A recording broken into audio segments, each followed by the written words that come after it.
fancy intro music. Yeah! Woohoo!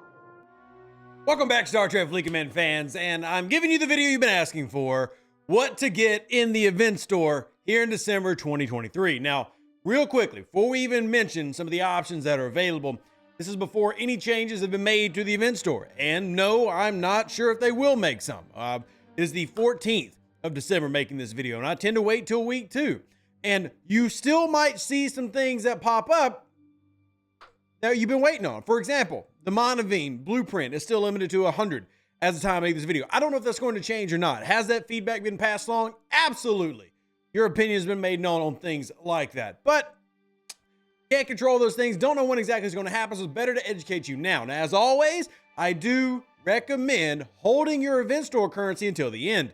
You don't know how much you're going to have or what exactly is going to be there. So that's what I tend to always do. And I recommend the same for those that are watching. So we're going to start with, and I'm basically going to run this as a, here are the things that I find most valuable, and then here are some things that are also valuable. And then briefly we'll go over, okay, some of these things are actually useless. Don't waste your time and money. So let's start with, should you get the Borg Cube? This was the announced free-to-play pathing for the Borg Cube for this month. If you got 25 in the Battle Pass last month, you get 75 in the Battle Pass this go around. Yes, there is a limit. And if you've already got the Borg Cube, you won't even see this offer. So I actually had to pull this from another account. So there's your Borg Cube. You are limited in how much you can get. And if you've got one already, they don't want you to get a second one. Some people have a second, some people don't.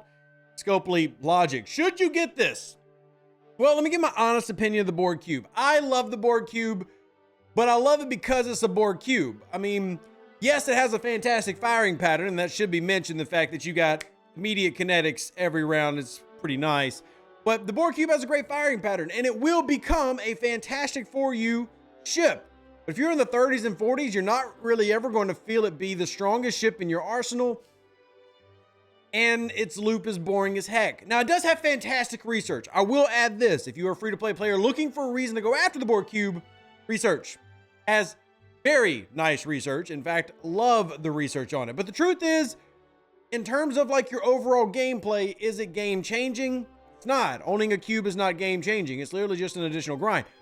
There is good research. I will show it very quickly. So the Borg Cube is not worthless.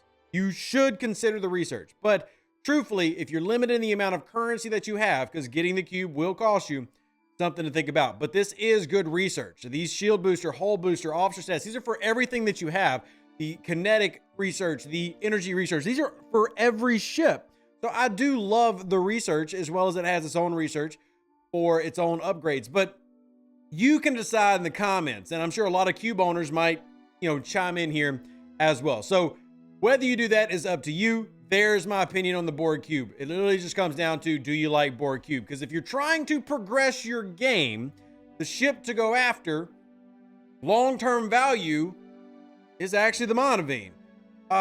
It's annoying, 100%, because only the top 3 alliances on any server can currently get the Monaveen. I can completely understand why that's annoying. Still, pulling 18 shards a week would still take you about 3 months to do if you're in a top alliance. That's the maximum amount of shards you can pull at one singular time. So you might want to go ahead and do this. And while it's not super valuable to you now, the Monaveen is actually a stronger lower tier battleship, and you're going to really want the resources and stuff in the 50s. So something to think about there. It just comes down to sourcing availability. So for no other reason than that, because these things are very difficult to source, I would recommend going after them. But kind of up to you. Same logic goes for the Defiant. Now, there are some things I would never recommend. I never recommend faction ships in these stores. They're grossly overpriced for the cost to shard compared to specialty ships, and they don't typically have as much long-term value as the Defiant will or the Monaveen will. But up to you on whether you decide to go after them. I will remind everybody that if you're a lower level player in the 30s, you absolutely want to get the Mantis as quickly as possible. The main reason you want the Mantis is Strange New World officer sourcing and Syndicate XP progression.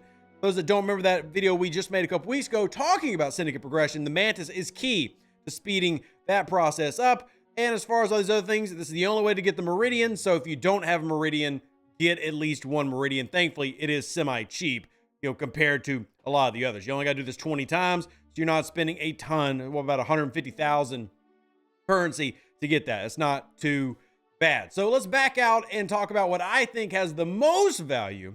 I'm going to kind of do it in like a backwards order. And it comes down to the officers. Shocker, Rev likes officers. Now, there are other things that I'll talk about being valuable in this video. Number, I guess, 3, kind of, sort of. This is number 3. But anyway, Enterprise E data. Huge fan of Enterprise E data. Here are his full numbers. Adding max cargo can be big for any ship, especially your Voyager. And isolated cascade damage versus non-hostile armadas. This is, really improving on what has already been a very good year if you're into additional PvE crews. But he is fantastic on your PvE boats.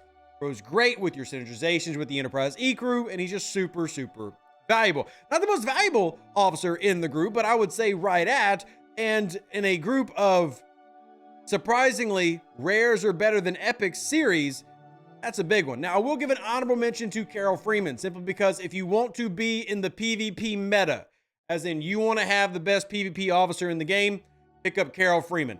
I'm not going to push people towards that because even as a player who does OPC hunting and PvP, etc., it's such a small portion of the game. But if you want to have the current meta, there you go. Cost, little beefy. So you're going to spend 300,000 currency if you're me to get to that. Yeah, it's oof. It's beefy. It's a little pricey, but something you have to decide for yourself. If you decide to go for this, it's going to use all your free-to-play currency, and you still might not end up with her. But the rares, again, big value. Now, I'm going to give another honorable mention to Alonzo Freeman for his rep gain. This is more important if you're a higher level player than is a lower level player, but still valuable, and his officer ability is fine. But the most valuable singular item in the event store, in my opinion, is Neelix, hands down. The most important. Now, many of you might go, well, Rev, I'm like level 30. Is that important to me? Yes. The sourcing for Voyager officers is terrible. He's arguably the most important officer in the game right now for the Voyager loop. And more than that, here are the 2 things that he's going to give you. More biotoxins, which translates into more Voyager upgrades, things like that, and more faction credits. So to remind you real quickly what I'm talking about, because the burning ability below decks is secondary, but if you got a Tribune or an Augur, this can actually be nice for you. But we're talking about this ability right here. Cost to activate the efficiency of that officer ability, maxing out at a very, very sexy 130%. Mine's currently at 55, which is tier 2, as you can see. So what does this actually mean? Well, no matter where you are in the game right now, you're going to eventually get into the Voyager loop, and it is one of the most convoluted loops in the game, but very important. So here's what we talk about with that officer ability. If you know normally, to use this summoning ability, it costs 500 deuterium. That's the special currency for the Voyager. With my tier 2 Neelix, it cost me 323.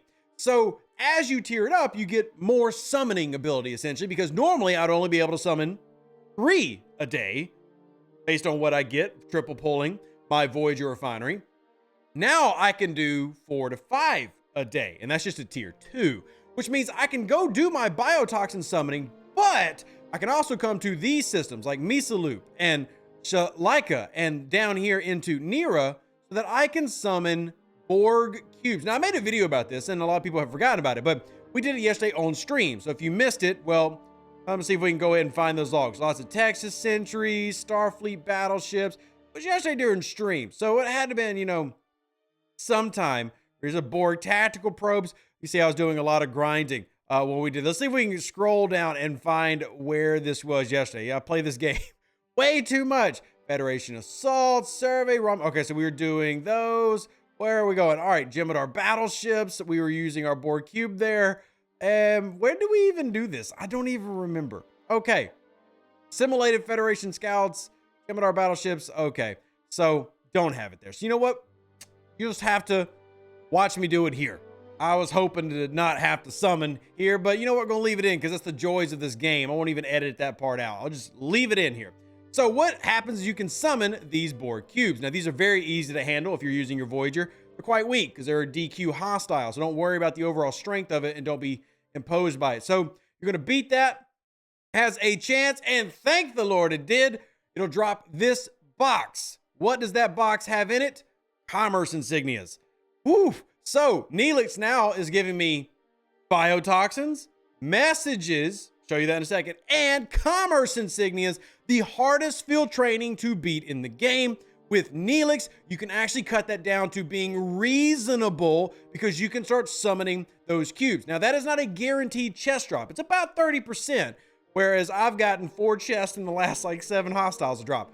But to speed up this, you're going to want Neelix, and these are free primes waiting to be collected. So overall, biggest value in this event store to me is definitely Neelix. And just to give you an example of how many messages I've gotten since yesterday, we'll go into my other and look at my Romulan, Klingon, and Federation messages. I've got thousands and thousands. I'm going to be able to pull those for days. That's more faction credits. Now, to be clear, this does not mean that that's the only thing that's valuable in the event store. Proto Catalyst has a lot of value if you've invested in FTs. Now, the exchange rate is terrible, but if you're out there and you're saying you bought the Ferengi Whip, you're going to need this to tier up the Ferengi Whip. Be very careful taking it to tier 9, tier 10. The refinery disappears. It's broken. Scopely knows about it. No idea when the fix is coming.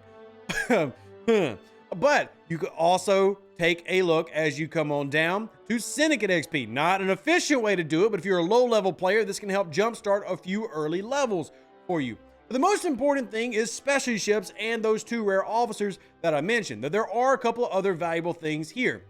Some things that are not valuable, well, resources and materials, this is absolutely worthless. Complete horrible use of your currency. Most ship VPs, remember, focus on specialty ships. Most of the refits are meh. Some of them are okay. Again, focus on things that are hard to procure. Neelix, very difficult to procure. We have no idea on Borg Cube long-term sourcing, and the Monaveen, ridiculously hard to procure. But these are the advantages. These are the things that I recommend. As always, save that currency to the end. See if anything surprising splashes up, and I'll talk about it in my Discord if need be. Hopefully this helped you out. If you have any questions, of course, you can hit me up at any given time.